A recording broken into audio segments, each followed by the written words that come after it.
Hello and welcome. Thank you for joining us today for another episode of Wing Chun Talk. I'm your host and founder of Wing Chun Talk podcast. Hey, if this is your first time, please check out all the previous episodes. If you're back for another listen, please share this with somebody who might like it, or feel free to drop a review. It just helps other people find out about the Wing Chun Talk community. Sit back and enjoy the episode, Wing Chun Talk, episode number 7. All right, welcome everyone. Shawn Benson here, coming in live to Wing Chun Talk. I have a Sifu from the UK dropping into today with us to share some information and get to know him a little bit better. Lewis Arnold, welcome. Thanks for being here. No, thank you. Thank you for inviting me on. I'm glad you're here, and it looks sunny where you're at, so I'm a little jealous. I'm in the basement here. Yeah, we don't get it all the time. It's only going to last for a few days, and then it'll be rain. So don't be too jealous. I'm sure you live in a very nice part of the world. It's sunny today. Everything's set up down here, so yeah. But welcome. Thanks for doing this. I really appreciate you spending some time with me. No, thank you. So to kind of get started, I just wanted to jump right in, really, and kind of get how you got into Wing Chun. We chatted previously, and we talked for half an hour, and I could have talked way longer with you. You're of course. Yeah. If you catch me on the subject of Wing Chun, I could talk all day. So, and actually, I think a lot of the time that's what all my students sometimes say to me, like, okay, that's enough. That's enough information. Right. How I got into Wing Chun? Well, I mean, it started.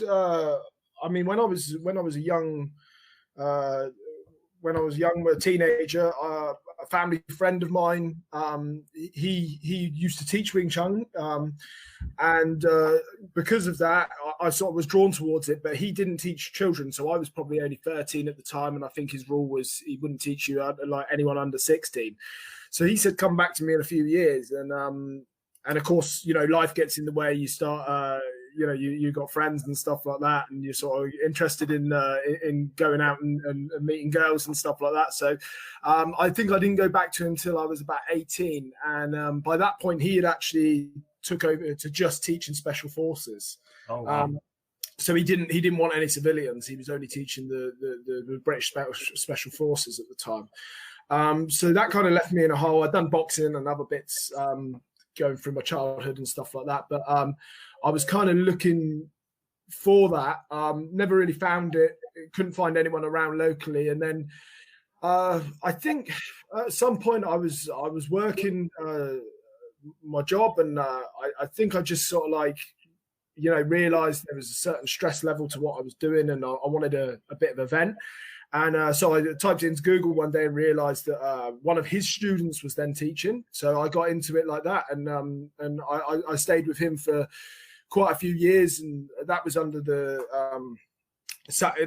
were under the Samuel Kwok Association, so they were under that sort of lineage, Ip Ching, Sam Kwok, and so I trained under that lineage for quite a few years, got up to Black Sash, and then I sort of ended up, as you do, you start sort of like looking at other things, especially with YouTube these days. You can see so much information and different lineages and different Sifus. And one of my Sihing at the time, he directed me towards Sifu Gary Lam. And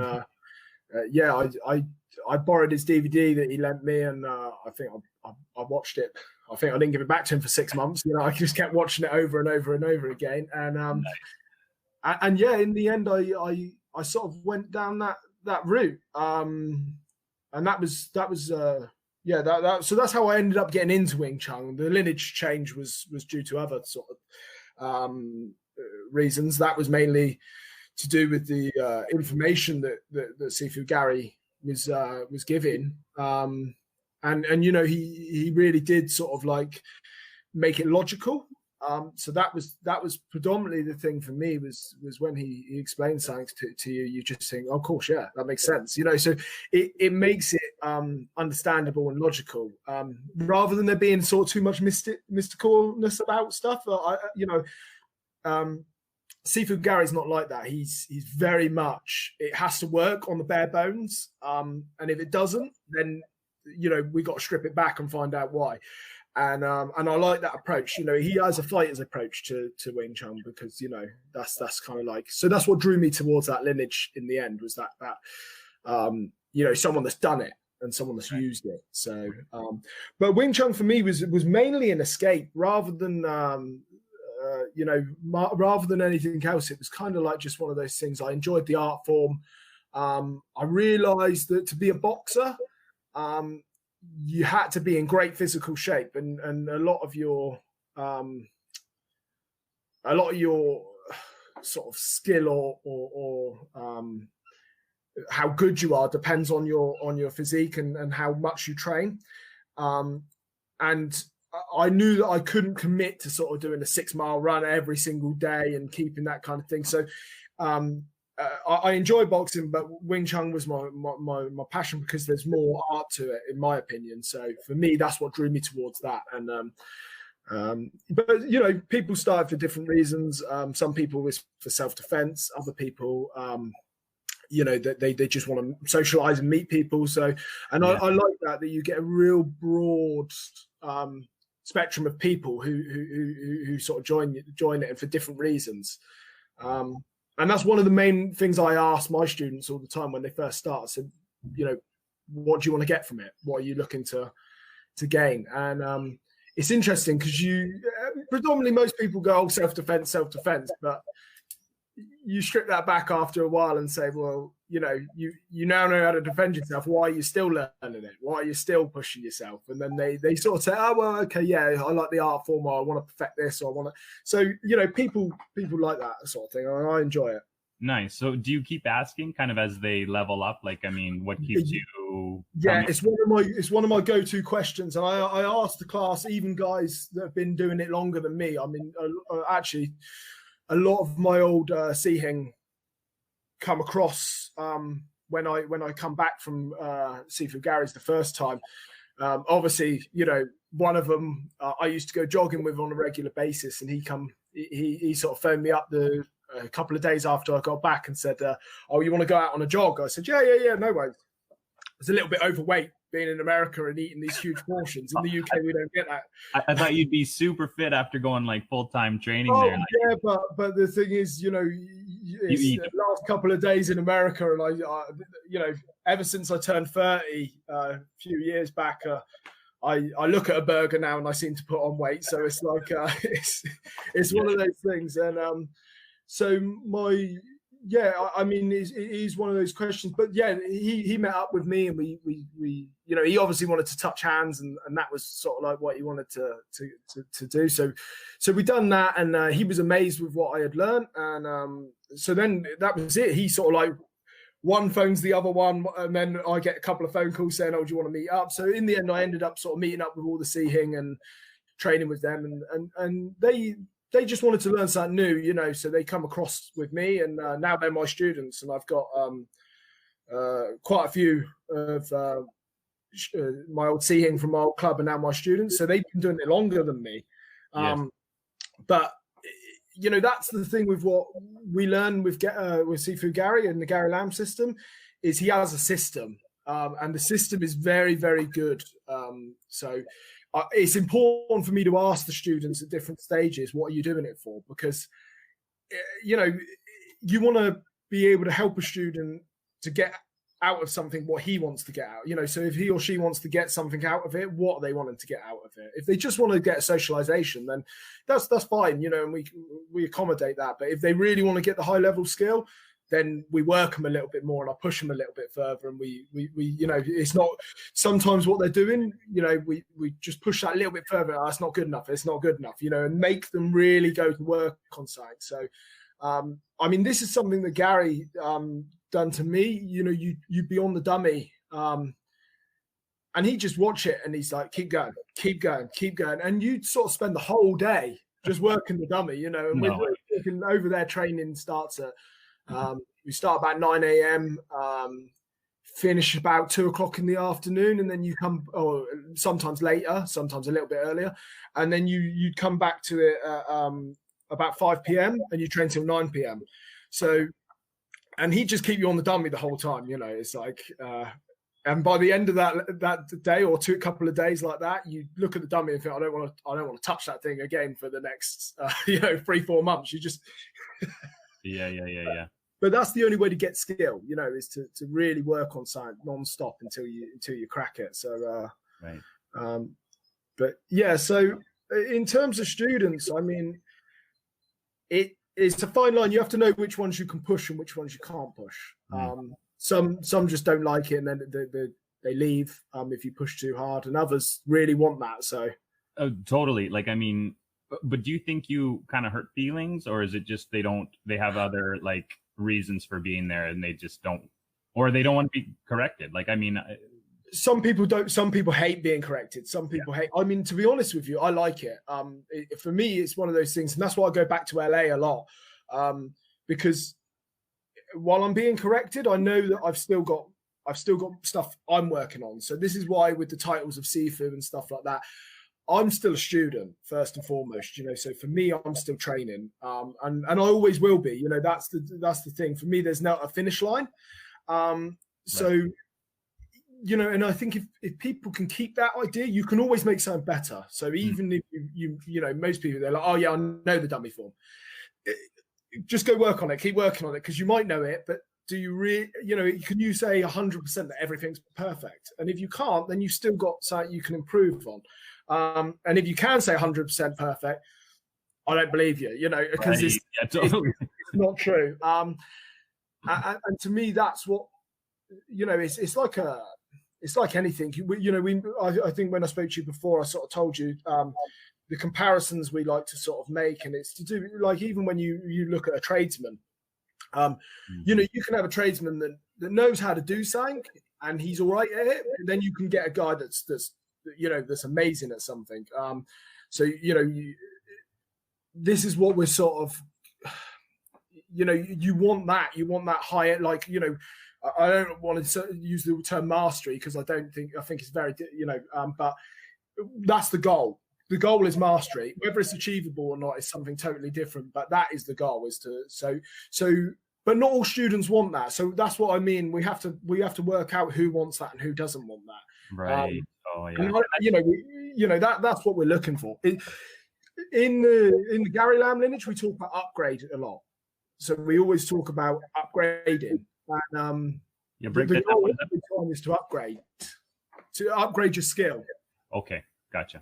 So that's the goal. Right. Yeah, it's funny you say that because I was doing just like a little video series on how to improve at most anything, and I said the same thing. Like, I did something, I Googled something, how to do something, watched a video, figured out how to do it, but I can't even remember what I videoed and what the task was. So it's just like, I can do it, but am I a master? Am I really good at it? Could I do it repetitively over and over? Well, probably not, right? So I'd have to go back, relearn it, and then... Well, yeah, it's like anything. I think they say, like, I know the numbers contested a little bit, but I think they say 10,000 times to mastery or something like that. So, you know, if you take a basic technique like a Paxao, and then you do that 10,000 times. That's a lot of times, you know, to try and get that number. And I think they say it takes roughly 10 years. Now, I'm not saying you can be a master in 10 years, but I mean, to get really good at something is that sort of 10-year period. And with diligent work, of course. And so for me, you know, in the Gary Lam system, for instance, when I first went over to do the level 1 with Sifu Gary, I looked up at the board and there was only sort of 16 techniques on the level 1 on his syllabus. And I was like, well, that's not going to take very long, you know, because from the lineage that I was in before, we'd have like an A4 sheet for each grading. There was sort of like, you know, a massive amount to learn on there. And then when I realized, actually, just with this one sheet, there was years of learning in that alone, you know, and it's the attention to detail is more important than well, it's that same thing. Is quality over quantity. So you know, it's like Gary. You know, Sifu Gary will say a lot of the time. He will say, you know, it's not just about knowing every technique. You have to get good at it. So I think like even when you learn his system, he'll say, "Oh, you know it now," but it doesn't mean you're good. Now you have to put the work in, and you have to learn it and really get good at it. So just because you know a technique doesn't mean you're good at it. But you get it quite a lot with students. They learn a drill, and then they go, "Okay, what's next?" And you're like, "Well, I'll tell you what's next when you're ready to learn what's next." And that's not me being arrogant. That's because I want their skill to develop. And so for me and my students, I always push them that little bit further in terms of I want to see that they've got everything out of a drill before we teach them the next drill. And Gary Lam's system is kind of taught in that way. So it's taught like you'll learn this and you'll stay on that drill until you're ready for the next one, and we can see that you've got the understanding of it and you can do it. And so some people don't stick that out. I mean, and some people they don't enjoy that. They want to learn everything real quick. Modern day society, that's what we're like. We want everything now, and we're impatient for information. But unfortunately, anything that's worth or anything that's skillful, highly skillful, takes time. And yeah, I totally agree. But I mean, let's circle back a little bit, because I mean, you spent a long period in a previous lineage, but then you went out to LA, and that was compressed, correct? Like, I mean, yeah. So I only in the previous lineage, I only went. The guy ran 3 classes a week, 2-hour sessions. And I would meet up with a couple of the Sihing outside of class. So we do sort of 6 to 8 training hours a week tops. Yeah. And then, the baptism of fire, as it was, at Gary Lam's backyard. Gary Lam's backyard. That was, that was an experience, because I'd never pushed my body that hard before. Just the acclimatization, you get out there, it's hot. And the training, they train, like I told you, the hours like 9 a.m. till sort of like 2 o'clock. Or sometimes it finishes midday. Sometimes it pushes a little bit further. Depends on the sort of dynamic in the yard, who's there, who's sort of thing.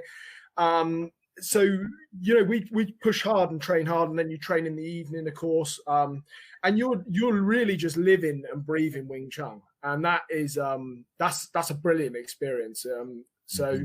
Yeah, and I've done that several times. I mean, I think I've got another visit planned in January. Touch wood that all this situation with the coronavirus disappears and we're allowed to travel. So I've got another 6-week block booked in then. So I'm heading back out to LA for 6 weeks training.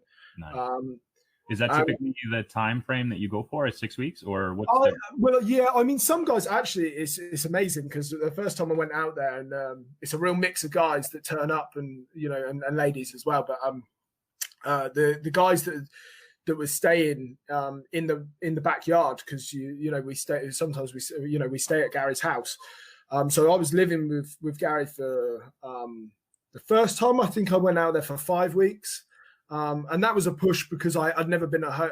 I've got a wife and 2 children. I've never been away for that long. For sure, yeah. And that was quite a push. So I think the next time I went back, I went for a month. And then I went for the long trips. Then I went for 2 6-week blocks. So I sort of 6 weeks, come home for a couple of weeks, then went back for 6 weeks. Wow, that's awesome. Yeah, that was a hard one, that one, because you sort of like, you got home and then you thought, oh, I'm going back out there in a couple of weeks. So it was like, oh wow, this is what made you go back to back there? Like, was it just timing or just? Well, I booked a flight and I booked a trip, and then I think I kind of like spoke to Sifu and I said, oh, look, I'm coming out for 6 weeks. And he said, you should try coming for longer. And I went, well, I don't think I can push that. And then I think he planted that seed in my head. And the next thing is, all of a sudden, I booked another 6-week block. And then I was like, crept into the lounge and sort of said to my wife, listen, I might have done something. And she just went, What? I think, from... She must really love you. That's awesome. That's awesome. Well, really doesn't like me being at home, one or the other. I don't know. Yeah, one or the other, right? But yeah, I mean, I'm not in the house quite a lot anyway because I'm always out teaching and training. So actually, with the lockdown, this is the most I've ever been at home, really. I mean, so for me, the thing of going to LA was really, I mean, it was to try and get that consolidated time in. So originally I only wanted a Wing Chun holiday. My old Sihing in the previous lineage, they had all been out to Hong Kong, and unfortunately I couldn't go on that trip. And so that was in the old lineage, the old school that I was in. And they all went out and they come back and they were all so excited and buzzing. They were sort of like, oh, it was amazing. They'd done this and they'd been to see all these different guys and train with loads of different Sifus. And I was like, oh, right. I was jealous a little bit, but I was sort of like, oh, no, I really want to do that. But the thought of going to Hong Kong on my own, not speaking the language and stuff like that. And I thought, well, and I looked at the money, and to be honest, it was nearly the same money to go to Gary for a month as it was to go to Hong Kong for a couple of weeks and live and train and stay there. Right. So for me, the decision was quite a clear-cut one. I had always wanted to go see Sifu Gary and train with him. So I took that leap and I went. And like I say, I mean, he was very humble, lovely guy. Picked me up from the airport, wow. Quite unassuming, and going back to the thing of skill, when we were talking about skill, the one thing that amazed me was how easy he makes it look. And when we talk about skill, and like even what we talk about, like a tradesman, a good tradesman makes something look so easy, and you try doing it, and then all of a sudden you're like, oh, I can't do that. Fumbling this and dropping that. Exactly. And that's exactly what it's like with him. You just look at him and he's going, oh, it's easy, just do this, do that. And then you go, oh, what? And it's all clunky and you can't get those movements. And but he is such a lovely, kind guy, and he's very generous with the information as well. So you get a lot of info on forms and just general skill and little tips and hints and but he makes you work hard. I mean, I've seen guys try to sit down before, and he don't do that. Don't do that. That's not good. He's like, oh, you're lazy. You've come all this way. Get up, work, keep going. So he drives you. He really does drive you. But for me, the main thing that kept me going back was, and it's the skill that you see. Not just in him, it's the skill you see in all the high-level students there. So for me, it kind of like made that, it sold itself to me in the way. So when you look and you see, well, actually, like, this guy's level 2 and this guy's level 3 and this guy's level 2 and this guy's level 3. And, and there was a lot of them and they were all good. And I thought, the system works. He's got something here that really works. So, and I'd been to travel to see other schools in the UK, and obviously it would have been easier just to go to another school in the UK to keep training. But but of course, for me, it was like, well, go as close to the water source as you can get. And so that's what led me to Gary anyway. So, hey, kind of to not sidetrack here a little bit, but like when you were looking at going to train to Sifu Gary Lam school club and do some full-time training, did you have a thought that you would take this forward and come back, like you're gonna go through his system then? And no, not at all. So for me, originally it was a Wing Chun holiday. I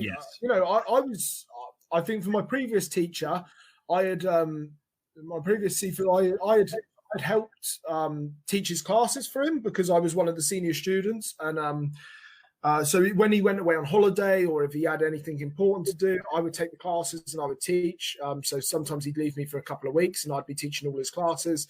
And but teaching had never really crossed my mind in that way. And it was only something that I think, when I was at Sifu Gary's and I was about to, I was a couple of days away from leaving. And he sort of said, "Oh, what are you going to do now then when you go home?" And I said, "Well, I don't know. I haven't really got any training partners." And he said, "Well, start teaching then. Open your own school and start teaching." And he kind of like, "Well, okay, that's not a bad idea. I'm sure I've got a few friends that I can get on side." And that's kind of like the birth of it. So that was where it come from. And then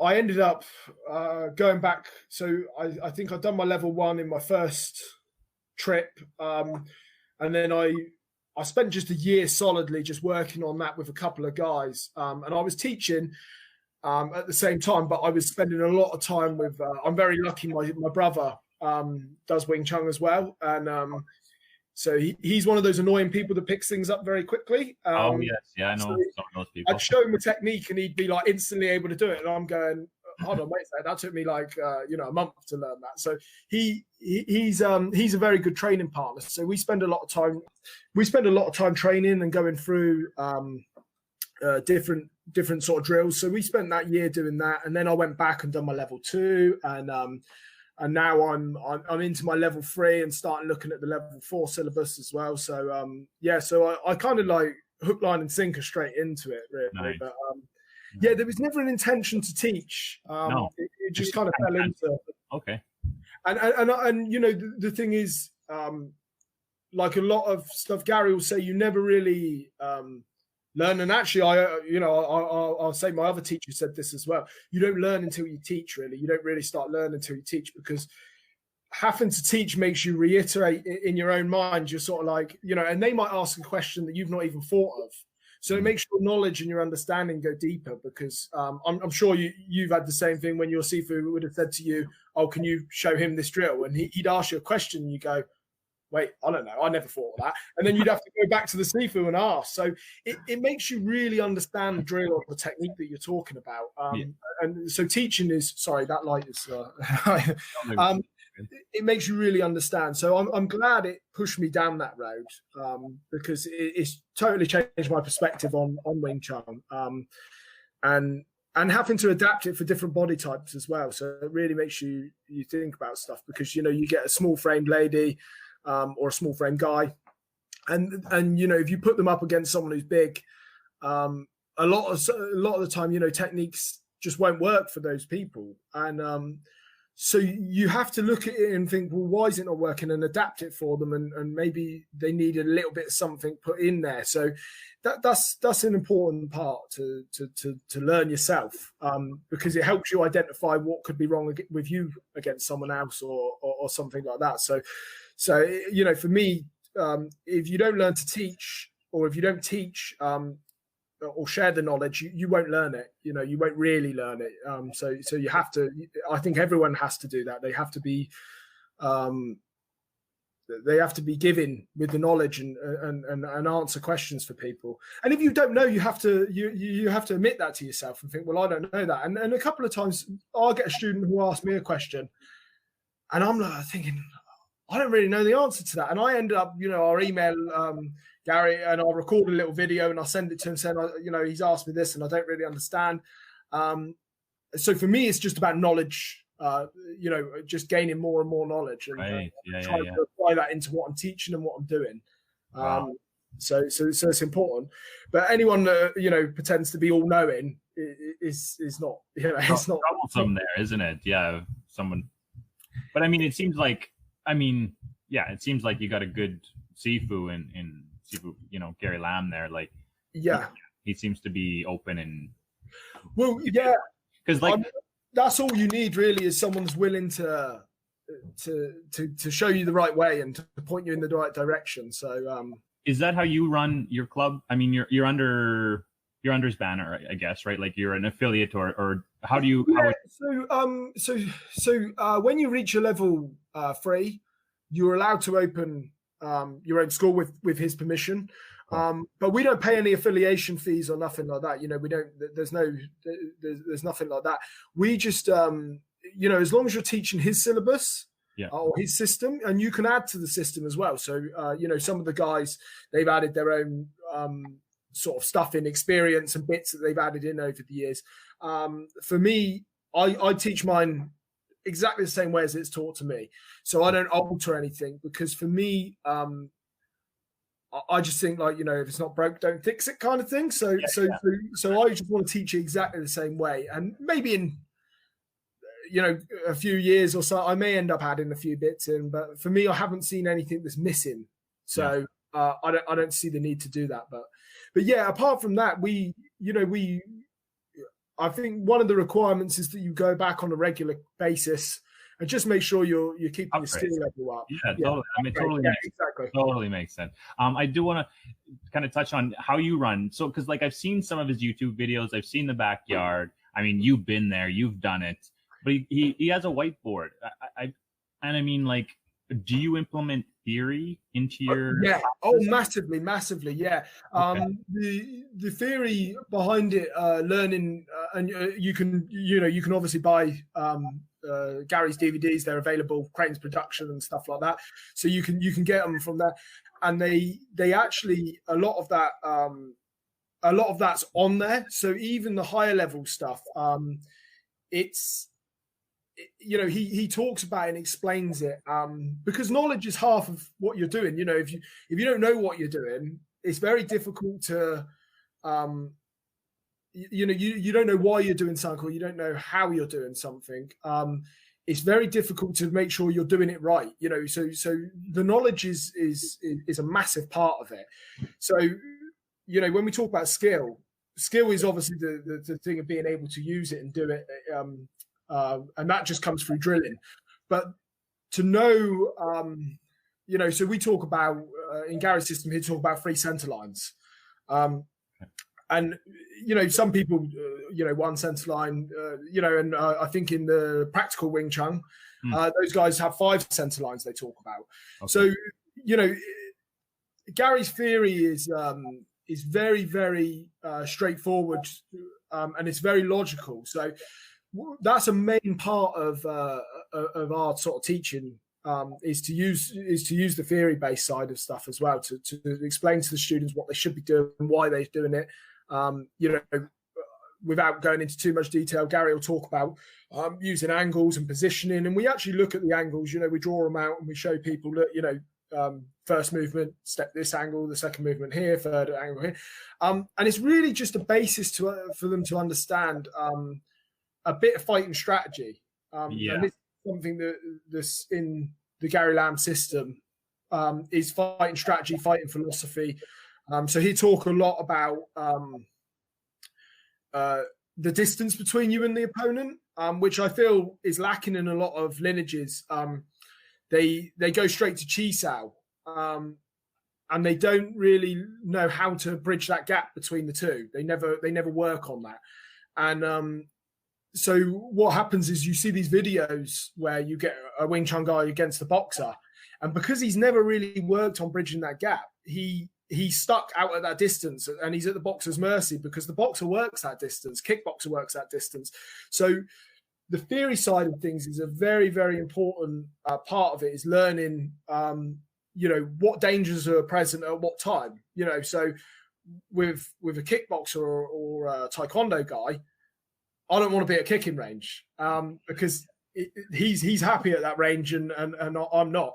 But you have to know how to get in, and this is one of the things that Gary, Sifu Gary will talk about. Is he will talk about a price that you have to pay to get in someone's range, and that when you're not so skilled, that could be a broken jaw, But as you get better, there might only be a split lip, but he's quite realistic, and he'll tell you the truth. If you're going to fight, you're going to get hit.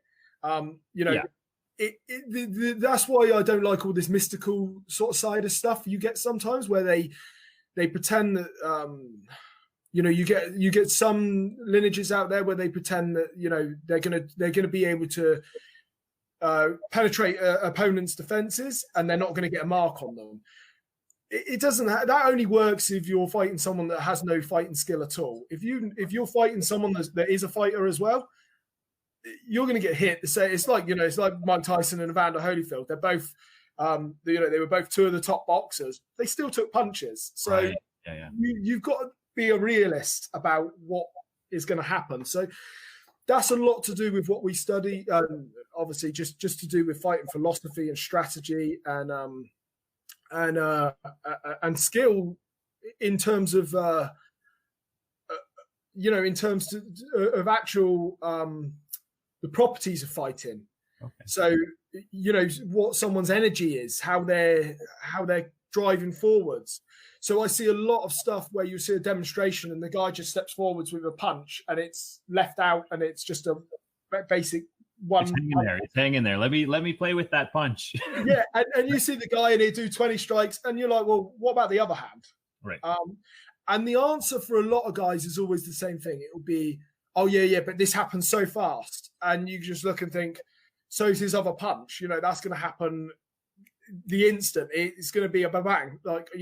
So what you have to look at is a realistic thing was that the second punch is already coming. So as the first punch is hitting, the second punch is already hitting. So, one of the biggest realizations for me was that we train in a more realistic way, that we have to deal with multiple punches by the opponent, and you get a lot of randomized stuff as well. So not with beginners, we keep it nice, straight, simple, basics. But as you progress, you're looking for them to throw in a bit more randomized stuff. You want to see some hooks coming off of the opponent and stuff like that, and some more unorthodox stuff. But distance control is one of those things that we work on a lot as well. So in Gary's lineage, or Sifu Gary's lineage, we talk about first distance, second distance, and closing distance. And that's basically, you're really looking at, where on the arm are you intercepting the opponent? If I'm intercepting you on the wrist, I can't step straight in and punch you because I haven't penetrated your defense deep enough to get in there and hit. So you have to work your way to the opponent. You can't just go from right out on the limit of your range and go straight into the closing range. And if you can, it's because you're so much better than the opponent. So right. These are sort of things you have to play with, and you have to start to, it's great. You learn the basics, you learn the drills, and then you've got to start to sort of dissect what you're doing and think, okay, how would this work if this guy's stepping in like this? How would this work if this guy's stepping backwards a bit? Because you've got to make that range up. I see a lot of stuff where you see them hitting, and they're at a range where, they would be touching the opponent. That's not economy of motion, because we don't just want to pepper the opponent. We want to make sure that those punches count for something. So that again is something that people in our lineage we work on is the making sure that when you hit, you're delivering something. And Gary will talk about that in a few of his DVDs. You'll hear him say about people, and they hit the guy 10 times, and then the guy gets up and he goes, go up and get over there, hit the wall back. You got to work on it, because obviously if you hit the guy 10 times and he's getting up, there's a problem with your technique. So, yeah. So he's sort of, and that's what I mean by a fighter. He wants to see that real skill, and he wants to know that you can work it. And if you can't, then he'll highlight to you. He's got that sort of ability, and I'm trying to develop it slowly to be able to look at someone and go, watch what they do, and then go, right, you need to work on that. He's got that straight away. He'll pull you up on your bad points within a few seconds, and he'll send you off to work on them with some drills. And so for me, the theory and the theory and the practical together are just as important. If you've only got practical and you've got no theory, it only works while it's in that environment. It only works in that training environment. But if you have a theory behind it, you know what's happening when it goes wrong, so you know how to fix it. You know how to get back on track. So that's the basis for the theory, anyway. Yeah, that totally makes sense. So in your club, so we already talked about, you do the whiteboard theory. However you do it, if you have a certain time, or you just break it down maybe during a class just to help explain. Yeah. I mean, it depends. Sometimes it just depends on if they ask a question. or if I see something going on that I don't like, or it's normally something you've told them 100 times before. And as a Sifu, I'm happy to do that. I'm happy to keep telling them until they get it. So that's how we sort of work it. I don't, for instance, say, right, okay, we're going to do an hour of theory. I don't set it up like that, because it's not what the students want. For sure. But you'll get some students that will naturally gravitate towards you to ask questions, and you'll get others that are just happy to get on with the drills and they just want to work. So, I don't make them all come over. I don't. Okay, I'm going to explain something. Come over here. Some of them will just get on while I'm talking and I'm over at the whiteboard, and others will come over and gravitate towards listening to me. So it's it's that happy medium. I don't say no, stop what you're doing, come here. I let them carry on. A full hold stop, right? A full stop. Like, let me explain something. Unless, and what about the fighting strategy? Like, how do you apply that in your club where it's controlled? Are you chi saoing, or is it, so predominantly what we the way that we work in the Gary Lam system is we don't spar straight away. We will later on, but we don't spar straight away. The reason being is because it's like watching someone box for the first time. They can learn all the jab, cross, hook, uppercut, 4 basic techniques. They learn against the punch bag. They start learning combinations. And then if they haven't done enough of it and they get put in the ring and they're not nurtured into it, what happens is they get punched in the face and it all goes out the window, and their big swinging arms come back and everything like that, and the breathing's all gone. Structure's gone, all the everything that you've worked on has gone out the window. So that's somewhat detrimental. I do think actually being punched in the face is quite I don't want to say good. It teaches you something. It's learning opportunity. You want that in certain ways to learn how to deal with that adrenaline, to learn how to keep yourself calm. Right. Because of course, the first time you ever get punched in the nose, your eyes start watering, your breathing goes out the window, and so your body just goes into that sort of fight or flight sort of response and all that kind of sort of stuff. So you need to learn to deal with that, and sparring is definitely a good method for dealing with that. However, to start with, what we try to do is keep them predominantly based on the drills, and then we just sort of like up the ante a little bit, progress the drills. Maybe, for instance, like if I'm doing something with a pack sow at first, I'll keep the pack sow nice and reasonably controlled speed. And then I'll just open up on them a little bit and give them a little bit of a faster thing, just to put them under pressure, make sure I'm getting through. I'm tapping them a little bit, not hard, but just enough. And you'll see them slowly develop that speed of their response. I'm not talking about speed in the terms of like them beating me to something. I mean in the way how quick their reaction becomes. Mm-hmm. And you're looking for that defensive reaction to become quicker. And they're using the actual techniques. So, for instance, they're using Quan Sao, or they're using they're using Tanda or something. So you're looking for those responses to start coming out naturally. And then we take it through into Chi Sao. And we then develop that, and I want to see those hands start to come out. So you actually want to see some development of some actual technique.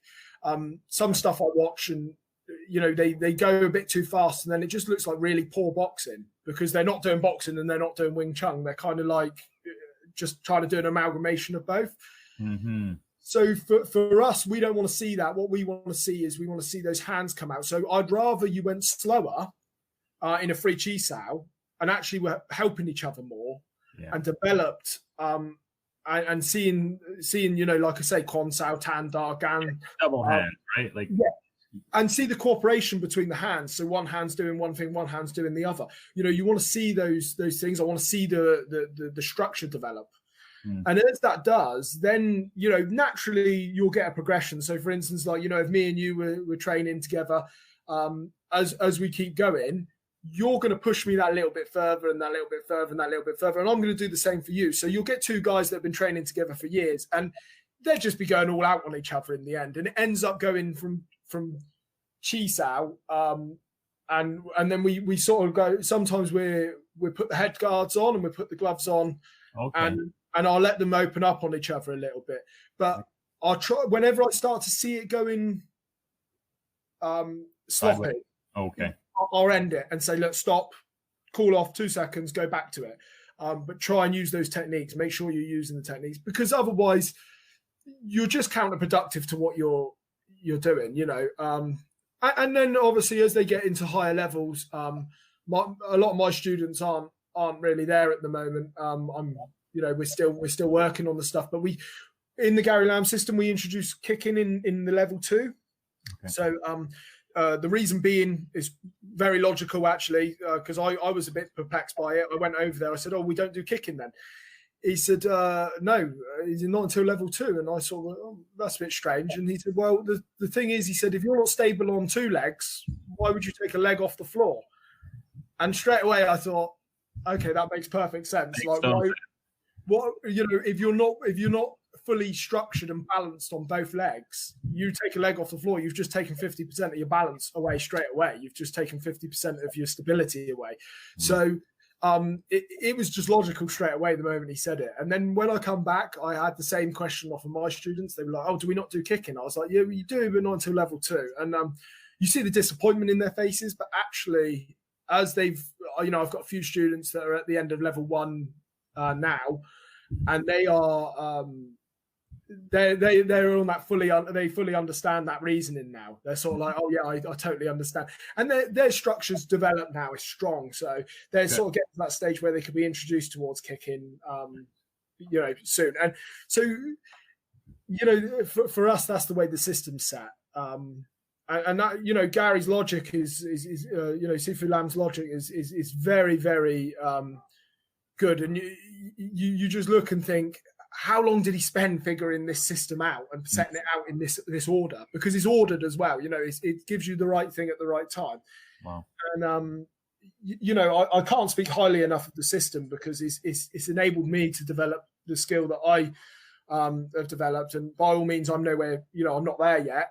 But I can see the path, I can see the road, and I can see how to get there. And the drills and the system enable you to do that. So it really, for me, it was a massive revelation. But yeah, so that's kind of like the way that we operate in terms of sparring. I know other schools like to get straight in there very quickly, and each have their own logic for it.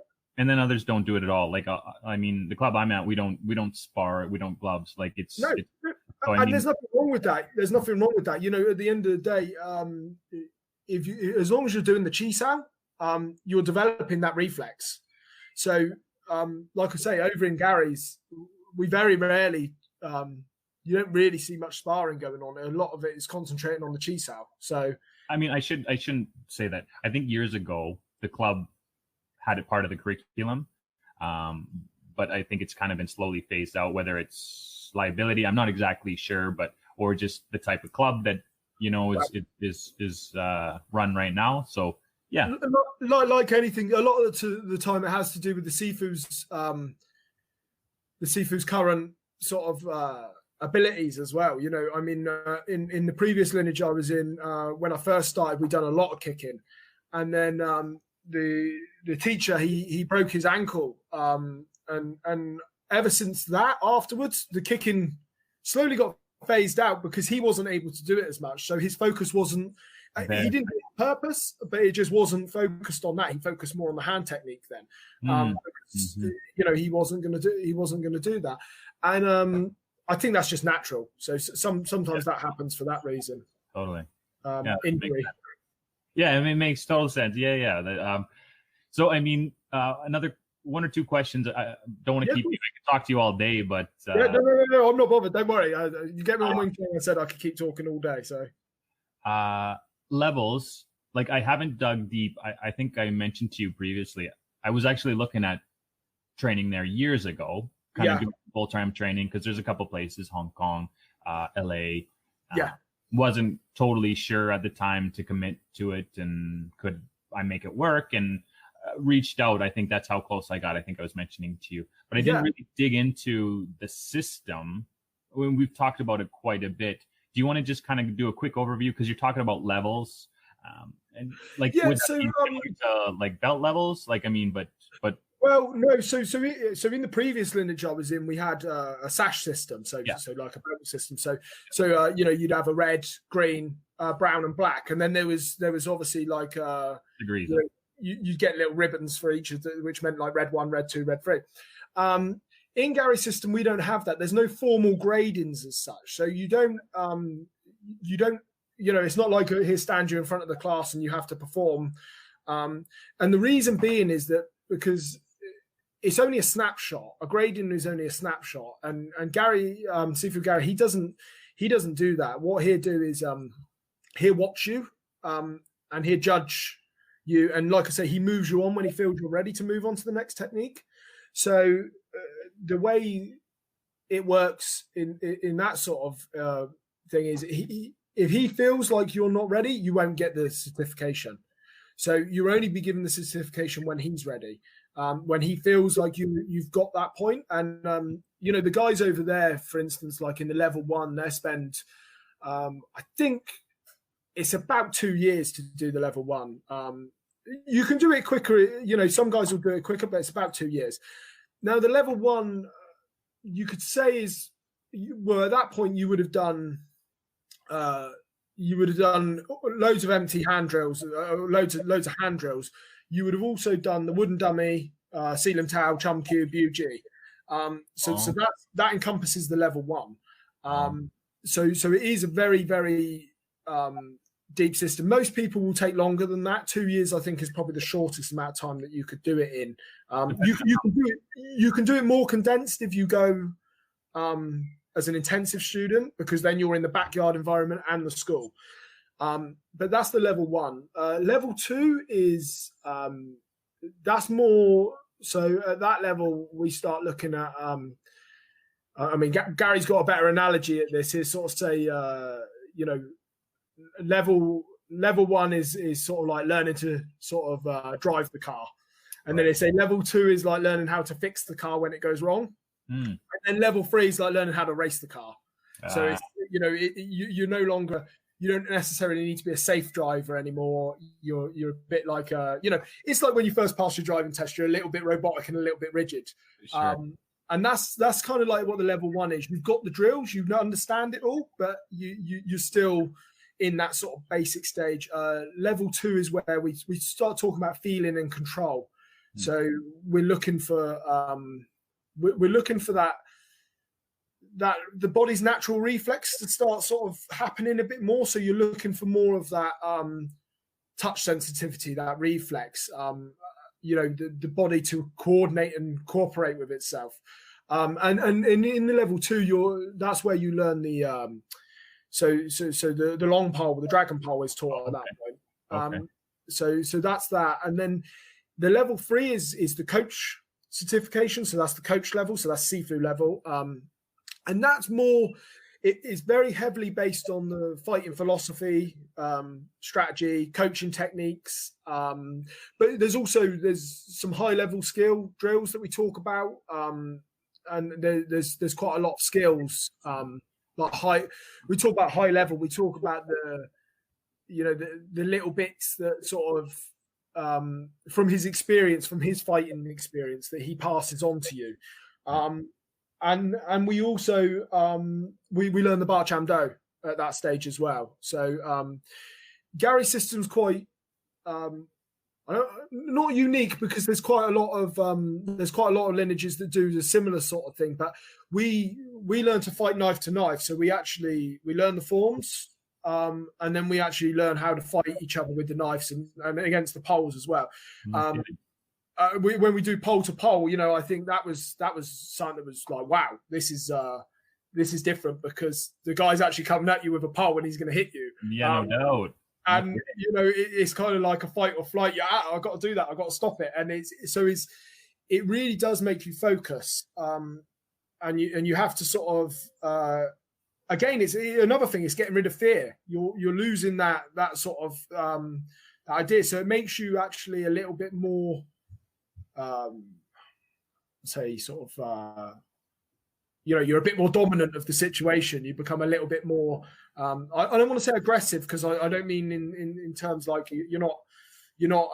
raging or nothing like that, but you're very controlling and calm. So you're calm and you're controlled, but you're going to control that situation. So, Gary's very, Sifu Gary's system is very, very importantly set out like that. If you the problem is that some lineages, they start to do the Bak Cham Do too early, and you end up with problems because of that, because their hand techniques aren't at the right stage. They haven't developed the coordination. The hands don't cooperate with each other properly. So there's a lot of reasons why he's put it in that way. And then of course the level 4, which is the last level. There's not many people out there with that. So I think there's only 3 in the world with that certification. They for that level, that is more to do with the. I don't know whether you've read into it at all, but Sifu Gary has a 5-element system. He talks about the 5 elements, okay. And that's got a deeper sort of. It's got a deeper understanding, a deeper meaning there. So there's a lot of that brought into it. More high level skills, more fighting experience, and you do a lot more Chi-San with him at that stage as well. But it's very difficult. I've tried Chi-San with him several times. We touch hands while we're out there quite a lot, but never with him actually really going for it, because you can't even stand there for a second. You're flying into the neighbor's bush or something. That's amazing. I mean, like, just back to it. I mean, I've seen it on YouTube or some of his videos he puts up. He's pushing guys against those. What are they? Are they actually mattresses or? Yeah, they're mattresses wrapped with tarpaulin. So he's got some proper trampoline crash mats in the school. So like authentic ones. I've actually got 2 mattresses in my school. I have 2 mattresses layered up with they're wrapped with like a banner sign, with the Gary Lam logo on. Nice. So I went for that sort of approach. In the UK, we can't train. I tried to replicate a backyard environment, but unfortunately, it'd be nice if we could train. I think like today or a few days we would have been able to train outside. The rest of the time it's raining, so we don't have that luxury. But LA is always sunny, and so they have that. That training that's very good as well, because it starts to make you think about moving your opponent, actually driving them backwards, and so that's another thing that he has going for his system that's very important. So we enjoy that. It's always fun to get thrown into the mats by him and stuff like that. But sure. Another thing I'll add about that, because we get a lot of comments about that sort of thing. They look at the Gary, they look at Sifu Gary, and he's he's a tall, big guy. And he's broad shoulders. He's a very sort of big guy. But So what they try to do is, a lot of people, they look and they think that that's him being muscular, that he's pushing guys around. And the funny thing is, you have to feel it to sort of be able to understand it. But there is no muscular power in that at all. That is all just pure energy just coming. And the thing is, if you look back, I don't know if you probably might have seen it on YouTube. I think you can find it. There's The Science of Infighting, which was done by Wang, and it's like an old documentary sort of thing. You can find it on YouTube. It's an intro. I recommend it for anyone to watch. So The Science of Infighting. Okay, The Science of Infighting, sure. A very interesting sort of documentary, probably about 45 minutes. But you'll see Sifu Gary in that. He's this tall, very very skinny guy, and that was actually his fighting weight. So I asked him, I said, when was this? And I think at the time he was early to late 20s, he's in his 20s, early 30s at most. And that was his fighting weight. So he was doing that to people back then. And it's only, as you get older, like we do, we just sort of like, I sort of said to him before, I said, do you have to use the muscle? Are you using muscle at all? He goes, no, it's all structure. It comes from the ground. So and actually, if you try to use the muscle, you just gas out so quickly. That's the joy of training full time, is that You know, if you're training with you for 10, 15 minutes, we could both use energy and be burning energy, and we get away with it. But when you train for 3-4 hours, there's no energy left. All you've got left in your tank is structure. That's it. So it means that as we keep progressing, we learn to just use our structure, because there's nothing left. You can't do nothing else. So that's it. So that's important. Mm-hmm. It's amazing. Yeah, I mean, wow, lots of good experiences, I'm sure, and lots of learning. Hey, so yeah. One or two more. Yeah, I know. I don't want to keep going on, but what, like, date-ish? When did you first go out to LA? Like, when was that? So I met Sifu Gary in 2016 up at in the UK. There's a branch school up the first one in the UK was Sifu John Lobb. So I don't know whether you would have seen him on YouTube. He puts quite a lot of videos out there, some very good stuff. Yeah. I at the time, I think I've been watching some DVDs, and I just happened to Google Gary Lam into the search engine, and John Lobb's Sifu John's post popped up saying that he was going to be there, and I think it was only 2 days time. And so I quickly phoned up Sifu John, and I said, John, have you got any tickets left? And he said, yeah, definitely. So I spoke to one or two of my Sihing, and they said, oh, we'll come up for the first day. And I said to my wife, look, it's 2 days. And she had family up in that part of the UK. So I said, oh, can you ring your nan and can we stay there for the night? So off we went, and we flew up to, it's around Liverpool area in the north of England. So we flew up there, and I watched the seminar for 2 days, and I thought, oh, this guy's amazing. He's really, really knowledgeable, great stuff. But of course, it was a bit of a pipe dream, as it were, to think about going out to LA. I got 2 young children, a wife. I just, it wasn't going to be feasible. So yeah, I carried on training, and I think in 2017 I headed out. I headed out to LA because I got the. It was late 2017 actually, because I got the.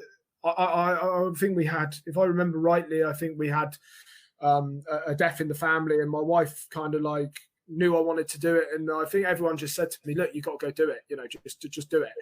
So I didn't need telling twice. I think by the time they had said that, I'd already booked the flight, and I'd already booked him with Gary. So that was it. I was gone, and yeah. So and then I think I spent. I mean, last year alone, I think last year I spent 3 or 4 months out of the country. And then the year before, I spent nearly 6 months out of the country. So I think I tallied it up last week, and I think I've spent 9 months living with kind of on a deep dive there. Hey, just going full in.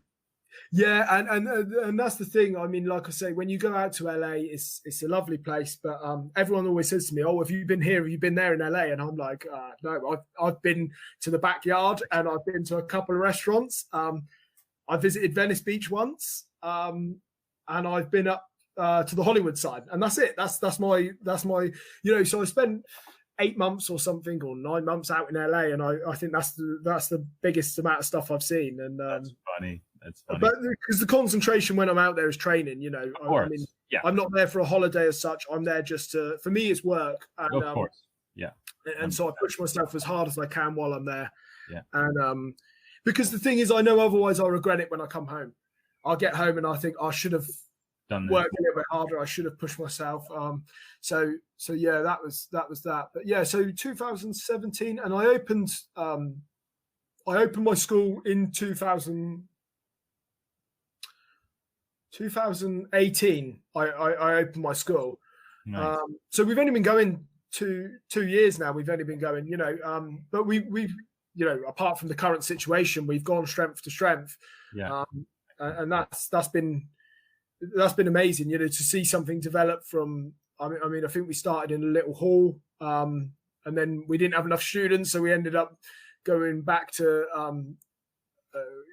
Luckily, my family have a hotel, so I ended up using the wedding marquee, and we were trading in there for a while, and then we ended up getting a shop unit, and we rented a big unit. And so yeah, it's slowly built up. And I'm now teaching in London 1 day a week as well. Not currently with the situation, but I teach in London 1 day a week, which is about 2 hours from where I live. So I just because I want the spread of the Gary Lam Wing Chun, I want other people in the UK to see it. The two other schools in the UK, so you've got Sifu John Lobb and Sifu Dean in Nottingham. There's so he's up in the north, and they're both sort of like fairly, I say close. They're sort of 3-4 hours away from each other, but they're both about 6 hours away from me. So they're both by Seahing, and I wish they were a little bit closer, because actually, to be honest, it'd be nice to go and train with someone, on those higher levels to help push along. Yeah, it's difficult, so we don't get any time to train with each other. I was trying to go up there this year to train with Dean. Unfortunately, with this situation, it doesn't look like that's going to happen. But yeah, so London's only 2 hours away from where I live. I'm literally on the south coast. I mean, I live right by the water, so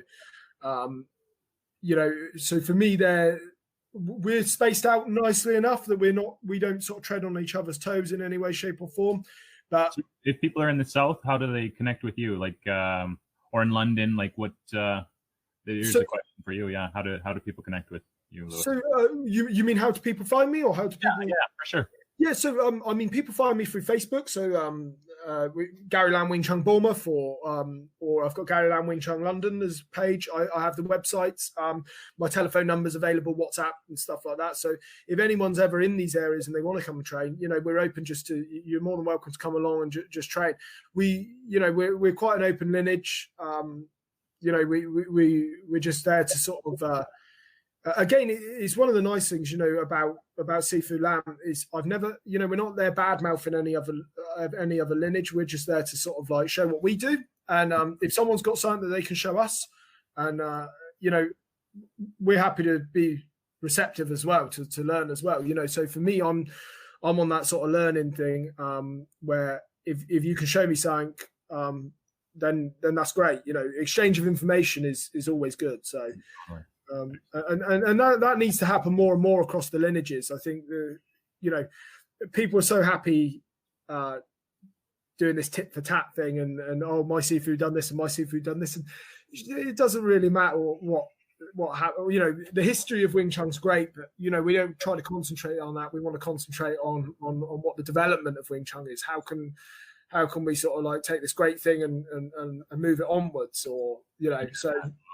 So that's good, but so like I say, if any of your viewers and followers, if they ever want to meet up, then by all means, and yourself, like I say as well, if you're ever in the UK, I will definitely come visit. Yeah, come visit, because it'd be great. Like I say, I mean, we got a couple of guys that come over from Switzerland last year, and they come over the guy come over for 2 months. And he just trained with us solidly for 2 months. He was there. He was just here to study English. So for him, he was happy. And that's it was great. He was from a totally different lineage. I think he'd done Muay Yat, and it was great just to sort of to see the differences in what you do. And you're sort of like, okay, like I watched him do his form and his dummy, and I was like, okay, this is how we do ours, and just to see and what his explanations for why does he do it like this and why do I do it like that, and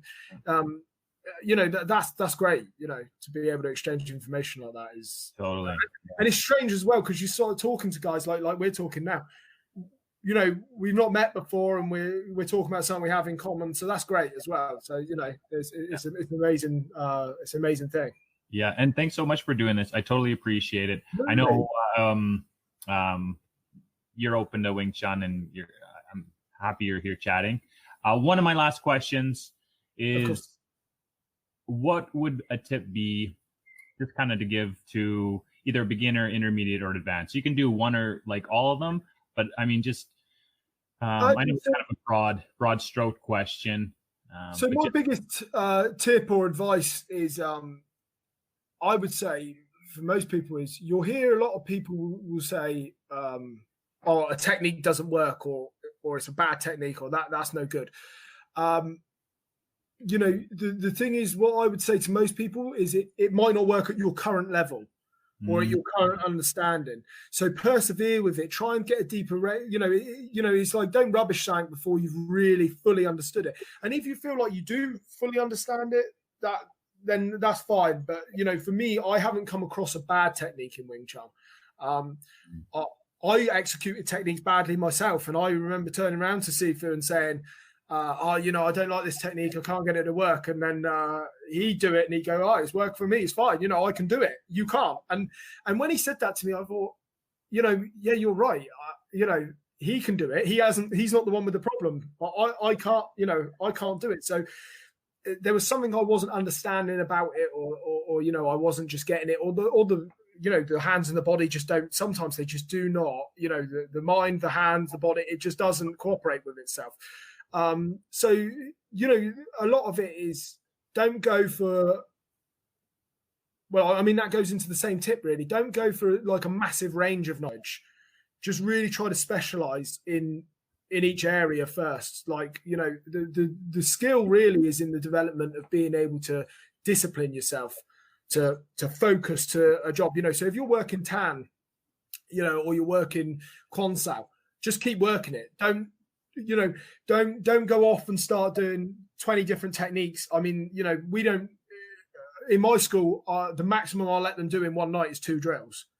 So when we're working in the school, we won't do more than 2 drills. That's it. There's 2 drills, because what I want them to do is to focus on it and to get better at it. But if they only do 5-10 minutes of it and then they move straight on to something else, what have they done it 20-30 times? They've done the technique. It's not enough. You really got to keep going with it. So I love that.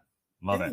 You've got to focus, and that's what gives people skill. So if they can do that, then that's great. Awesome. That's awesome. Yes. Again, thank you so much for being here. Thanks for inviting me on. I won't hold you up anymore here, but thanks for dropping in. And I'll definitely take you up on your offer into coming to see you when things open up, obviously. Yeah, when it all opens up again. Yeah. Like I say, my trip is out to LA in January, but I think I was reading today, I think the president has announced that no one's allowed to go out there till the 31st of December now.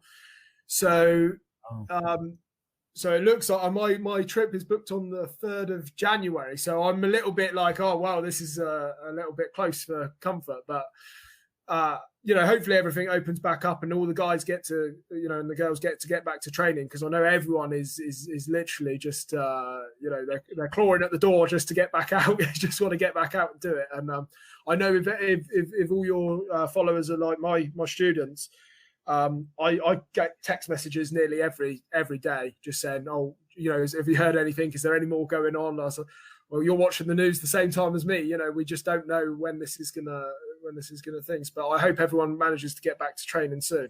Yes, totally agree. All right, thank you again. No worries. Thank you ever so much. Thank you, Lewis.